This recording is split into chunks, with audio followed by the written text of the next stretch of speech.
Eis que o cetro cairá da tirana mão. About lying for the Lord. We passed $100 billion. E a justiça divina virá. I thought I was going to work for a charity, and the funds were never used for that. Pois que tudo se acabe, a terra e o céu. Is that true? That's not true. It's not true. There is more than one version of the first vision. Sempre resta a verdade que é luz para mim. We were spinning down to our death. A verdade eterna será. O membro fiel. Saudações, membronitas! Eu sou o Ozzy e esse é o Membro Pod, seu canal de podcast de estudo da história da Igreja de Jesus Cristo, dos santos dos últimos dias.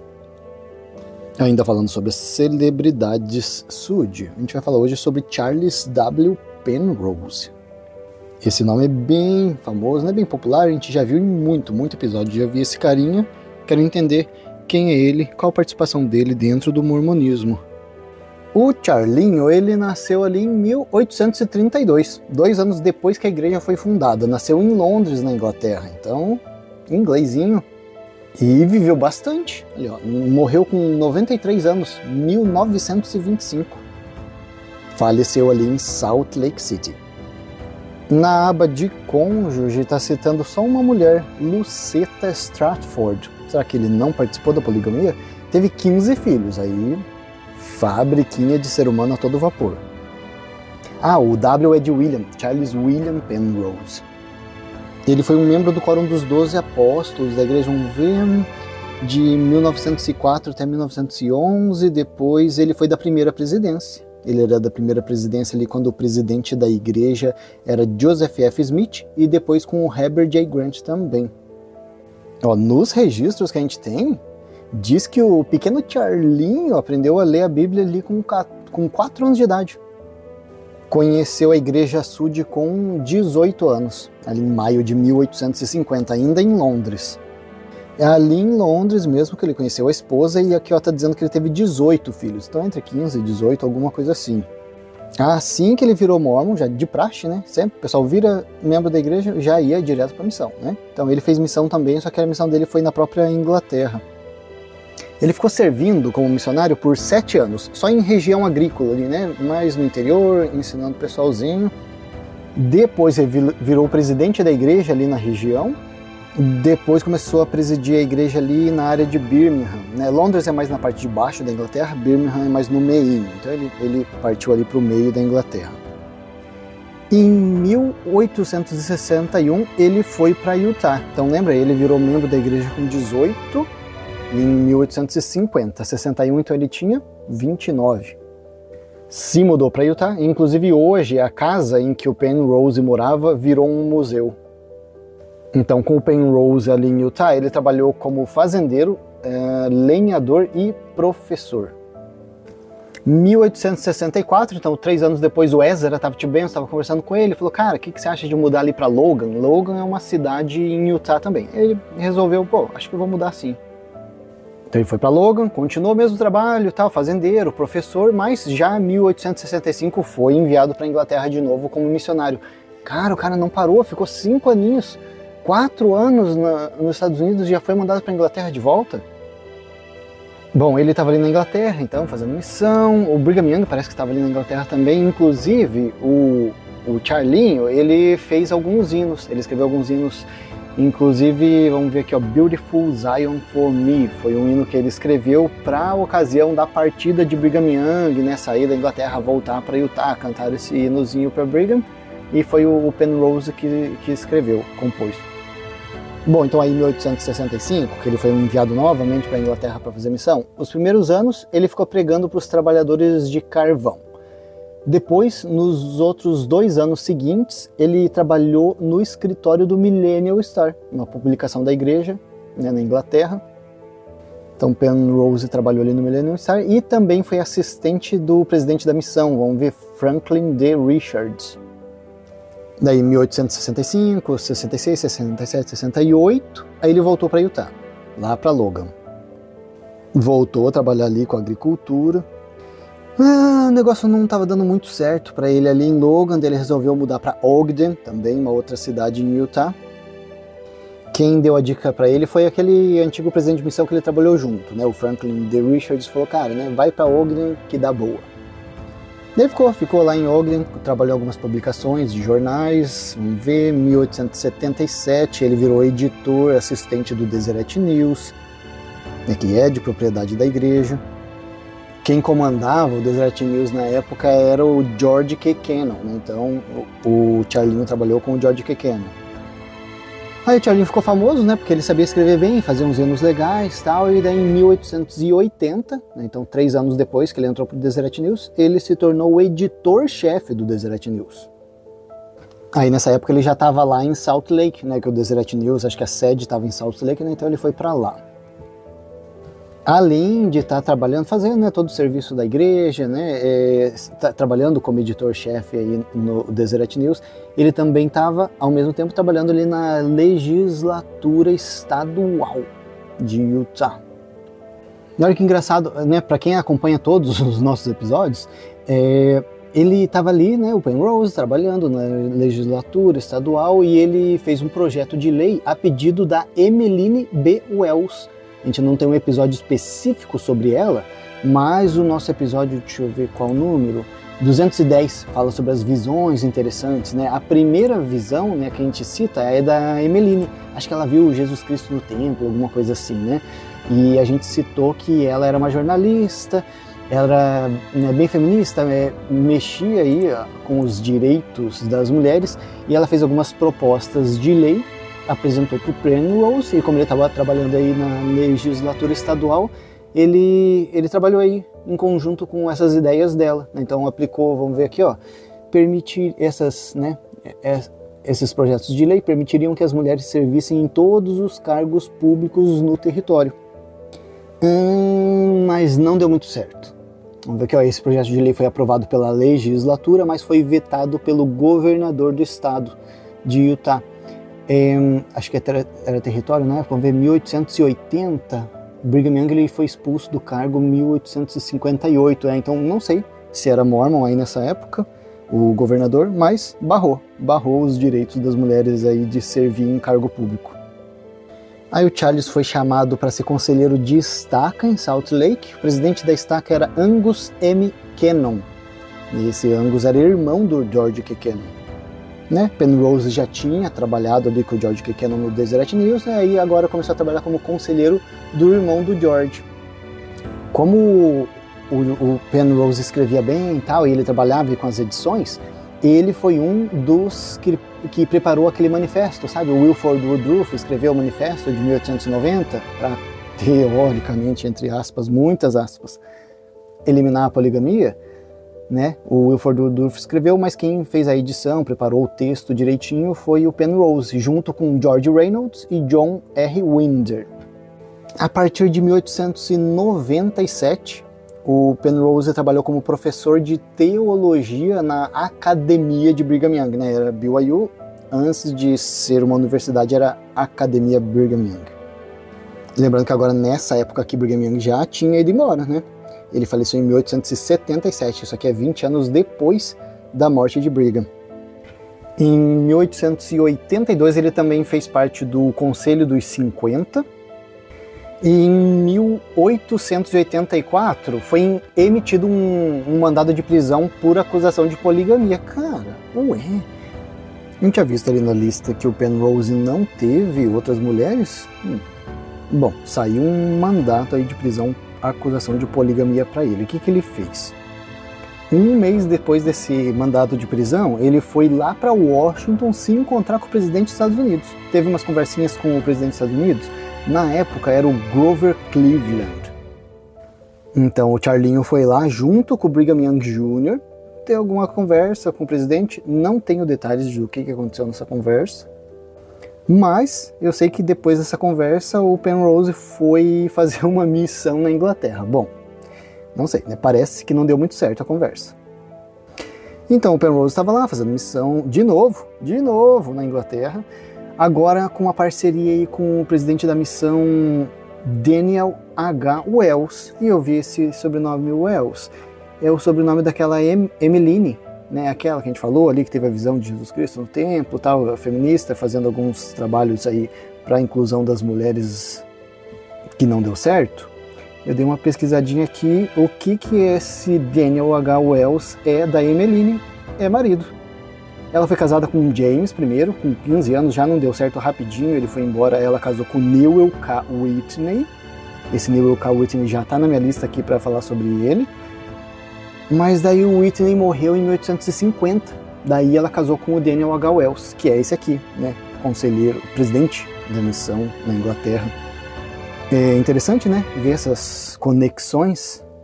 E ela não era a única esposa dele, né, ele tinha várias esposas. Bom, voltando ali para o Penrose, ele voltou para Salt Lake. Então, em 1892, ele começou a trabalhar no Deseret... ele saiu do Deseret News, começou a trabalhar no Salt Lake Herald. Também trabalhou como historiador da igreja. Nesse mesmo ano, ele trabalhou como delegado do Partido Democrata em Chicago. Chicago é Illinois, é a mesma cidade ali, mesmo estado de Nauvoo. 2 aninhos depois, em 1894, o Penrose já era diretor da Sociedade de Genealogia de Utah. Em 1898 ele voltou a trabalhar no Deseret News. E então em 1904 ele foi chamado para trabalhar no Quórum dos 12 Apóstolos. Ele entrou no Quórum dos 12 Apóstolos porque morreu um dos apóstolos chamado Abraham O. Woodruff. Vamos dar uma olhadinha quem que é esse cara. Sobrenome não engana, né? Aí, ó, filho do Wilford Woodruff, 6º filho do Wilford Woodruff com a Emma Woodruff. Então é isso. Abraham Woodruff morreu, entrou o Penrose. Agora, como membro do Quórum dos 12 Apóstolos, o Penrose foi chamado para ser o presidente da missão europeia. Olha só. Aí, em 1911, ele virou o conselheiro do presidente da igreja, né? Então, na primeira presidência. Conselheiro do Joseph F. Smith. Ele virou conselheiro na primeira presidência porque o conselheiro anterior tinha falecido, que era o John Henry Smith. Esse John Henry, ele era filho do George Albert Smith, ó, tudo em família na época.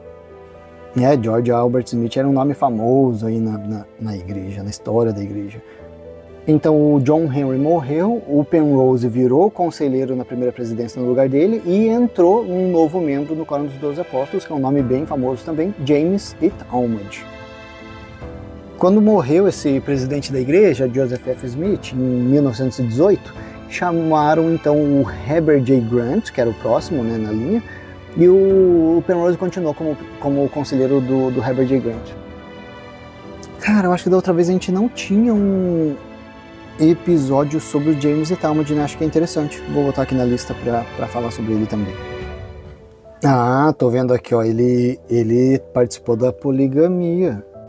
Ele conheceu a primeira esposa dele, a Lucetta Stratford, enquanto ele estava na missão, 1854, e ele queria casar com ela, mas daí não permitiram, não sei o que aconteceu, porque ele estava na missão. Então ele acabou casando com ela em 1855. Ah, tô vendo aqui, ó, na época não era permitido os missionários. Depois que eles permitiram os missionários casarem, ele teve 18 filhos com a Lucetta, só que 7 sobreviveram à infância.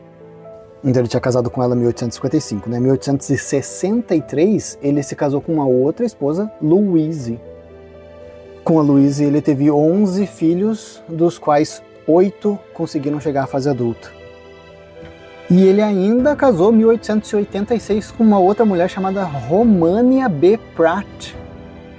Vamos dar uma olhadinha quem que é essa mulher? Romania. Ó, tem até foto dela. Não é parente do Pratt. Será que ela casou com algum Pratt e depois casou com o Penrose? Ela tá dizendo que o pai dela é Luther B. Bunnell, que é o sobrenome do meio dela. Ah, é isso mesmo, ó. Em 1859 ela casou com o primeiro marido, com o Parley P. Pratt Jr. Parley P. Pratt Jr. Aí, ó, filho mais velho de Parley P. Pratt. Daí, ó, em 1881 ela se divorciou do Pratt e se casou com o Charles Penrose em 1886. Ah, que chique, ó, estudou medicina. Bom, Penrose casou com ela em 1886, não cita aqui se eles tiveram filhos. Mas, né, o Penrose viveu aí bastante tempo ainda depois disso, né? Vamos ver quando que ele morreu? 1925, né, que estava com 93 anos. Cara, o cara viveu bem, hein? Ele morreu de prostatite crônica. Não acho que seja o câncer de próstata, deve ser alguma outra coisa. Bom, vamos dar uma olhadinha aqui se eu encontro mais alguma informação sobre o Penrose. Tem uma declaração da primeira presidência, quando ele estava ali com o presidente Joseph F. Smith, Anthony Landon e o Charles Penrose, em 1917, aí, um aninho antes do Joseph F. Smith morrer. Eles fizeram uma declaração. Presidentes, membros da Sociedade de Socorro, aqui vocês têm a palavra do Senhor sobre esse assunto. Algo pode ser mais claro ou mais enfático? É muito estranho que as pessoas possam acreditar que o Senhor da vida poderia aprovar por um momento a recusa de seus filhos em cumprirem o primeiro mandamento dado a Adão e Eva. Eles estavam falando aqui sobre os membros que queriam evitar ter filho, né? Não. O mandamento de Deus é multiplicar e encher a terra. E, aliás, né, isso o Charles Penrose fez bem. Nada de evitar ter filho. Uma outra frase meio polêmica aqui do Charles Penrose, de Millennial Star, volume 54, página 191, ele estava falando sobre o Wilford Woodruff. Ele falou: o presidente Wilford Woodruff é um homem de sabedoria e experiência e nós o respeitamos, mas não acreditamos que suas opiniões ou declarações pessoais sejam revelações de Deus. E quando diz, assim diz o Senhor, os santos devem investigar e não fechar os olhos e tomar como uma pílula. Cara, cadê o contexto dessa história aqui? O que o Wilford Woodruff falou? Parece que o Charles Penrose está criticando. Uma outra crítica foi feita pelo Frank J. Cannon. Ele disse assim: o presidente Joseph F. Smith admitiu que teve 11 filhos gerados por suas 5 esposas, mesmo depois que se comprometeu a obedecer ao Manifesto Revelado de 1890. E o apóstolo Francis Lyman fez uma admissão de culpa semelhante. O mesmo fizeram John Henry Smith e Charles Penrose, que são apóstolos.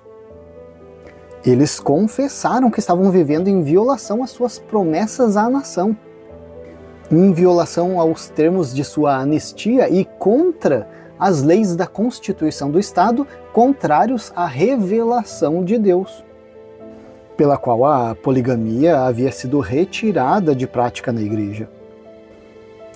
É isso mesmo, o Penrose estava chateado com o Wilford Woodruff por causa dessa questão da poligamia. Ele não concordou que tinha que acabar com a poligamia, não. Ele tinha 3 esposas, né? Teve um monte de filho. Olha aqui o que o Penrose falou. O manifesto não foi uma produção divina, mas algo fabricado para enganar os inimigos da igreja. Aí, membro da primeira presidência da igreja, assumindo que o manifesto não era divino, era só para enganar, para se desvencilhar, né? O governo está enchendo o saco. E aí, o que a igreja tem a dizer sobre isso? Quem confirma essa situação é um outro apóstolo da igreja. Esse apóstolo, Matthias F. Cowley, ele estava passando por uma ação judicial em maio de 1911. Então ele deu um testemunho sob juramento dizendo assim, o apóstolo Penrose me disse uma vez na cidade do México que ele havia escrito o manifesto. Tá certo, né? O Penrose tinha editado o manifesto. E ele foi elaborado de forma que não significava nada. E o presidente Smith me disse o mesmo. Menciono essas coisas apenas para mostrar o treinamento que recebi daqueles que estão acima de mim. Olha só. Primeiro, esse Matthias Cowley não é qualquer um, não é um crítico da igreja perseguidor, é um apóstolo da igreja. Estava sendo indiciado e ele falou, cara, aqui no meu testemunho sob juramento, quer dizer que o Penrose, o Smith, que é o presidente da igreja, e aí outros me disseram que esse manifesto não significa nada. Na declaração de um outro apóstolo da igreja, Frank J. Cannon, ele falou, o Wilford Woodruff me disse que ele mesmo escreveu o manifesto e certamente parecia sua caligrafia para mim. Sua autoria, então, foi atribuída de várias maneiras. Alguns polígamos atuais dizem que fui eu que escreveu, mas Charles Penrose e George Reynolds alegam que eles o editaram. Tava esse bafafá, né? Quem que escreveu, quem que disse isso, quem que disse aquilo, né? Frank J. Cannon falou, cara, não, quem escreveu foi o Wilford Woodruff e quem editou foi o Penrose com o Reynolds. Aí o Charles Penrose disse, eu, Charles Penrose, escrevi o manifesto com a assistência do Frank J. Cannon e do John White. O Wilford Woodruff disse que era para vencer o diabo em seu próprio jogo. O Charles Penrose estava chateado com esse negócio de quererem tirar, né, a poligamia. A poligamia, né, o manifesto foi escrito em 1890, mas já anos antes a igreja já estava sendo perseguida sobre isso. Nos anos 80, 1880, a perseguição estava bem intensa. Charles Penrose, lá no Millennial Star, em julho de 1883, ele disse, olha, se a doutrina do casamento plural for repudiada, o mesmo deve acontecer com o casamento para toda a eternidade, porque os dois estão interligados indissoluvelmente. Pessoal, o apóstolo da igreja dizendo, se acabarem com a poligamia, acabou com o casamento eterno. Que engraçado, né? Nos anos 2000 aí eu fui selado no templo, que história é essa? Poligamia acabou. Bom, dando uma olhadinha agora no site Vozes Mormons, eles têm uma publicação de 2016 chamada Charles Penrose, Pensamento Independente. Eles citam aquela mesma fala do Penrose, que ele estava falando ali, né, o Wilford Woodruff, ele é esperto, inteligente, sábio, a gente respeita, mas não precisa acreditar em tudo que ele fala como se fosse uma revelação de Deus, a gente tem que pensar, né, e não engolir tudo que ele fala como uma pílula. Beleza, né, pensamento independente. Isso ele falou no Millennial Star, volume 54, página 191. Aí, lá em 1887, o Penrose estava conversando com o presidente da igreja, John Taylor, falando das preocupações dele.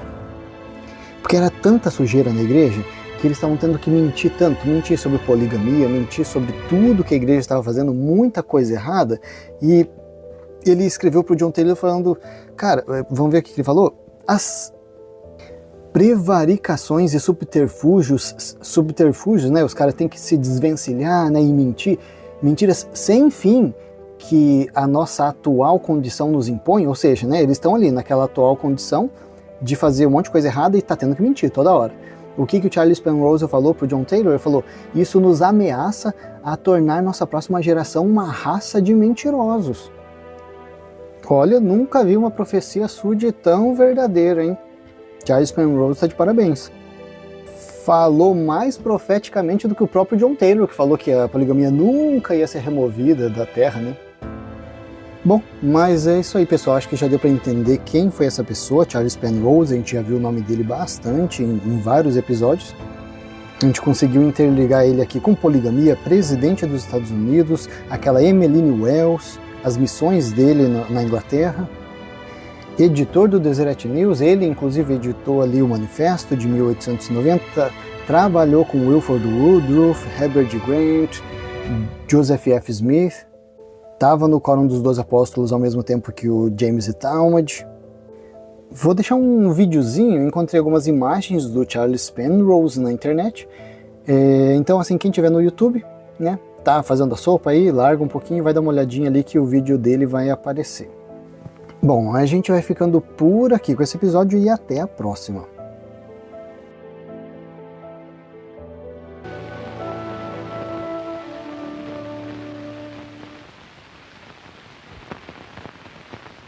At the April Conference of 1910, the first presidency of the Church of Jesus Christ of Latter-day Saints consisted of President Joseph F. Smith, seen here in center, President Anthony H. Lund, first counselor to the left of the picture, and President John Henry Smith, second counselor, on the right. President Smith's second counselor, President John Henry Smith, passed away in the fall of 1911, and Elder Charles W. Penrose was chosen to succeed him. The first presidency is seen here as they leave the temple, followed by Elders Heber J. Grant, Rudger Clausen, Hiram Mack Smith, with George Albert Smith on the outside, Orson F. Whitney, Joseph Fielding Smith, Anthony W. Ivins, with James E. Talmage on the outside, Patriarch Hiram G. Smith and Stephen L. Richards, all members of the general authorities of the church. Elder Charles W. Penrose was born at London, England in 1832, joining the church there in 1850. After a missionary labor of 10 years' duration in his native country, he emigrated to Zion in 1861. In between several subsequent missions, his capable and pungent writings led him into a journalistic career. The hymns of Zion record ample evidence of the poetic ability of Elder Penrose. He was a man of a highly sensitive and sanguine temperament, quick to think, speak, and act. Ordained an apostle in 1904, he was a stalwart member and a fitting counselor in the first presidency of the church.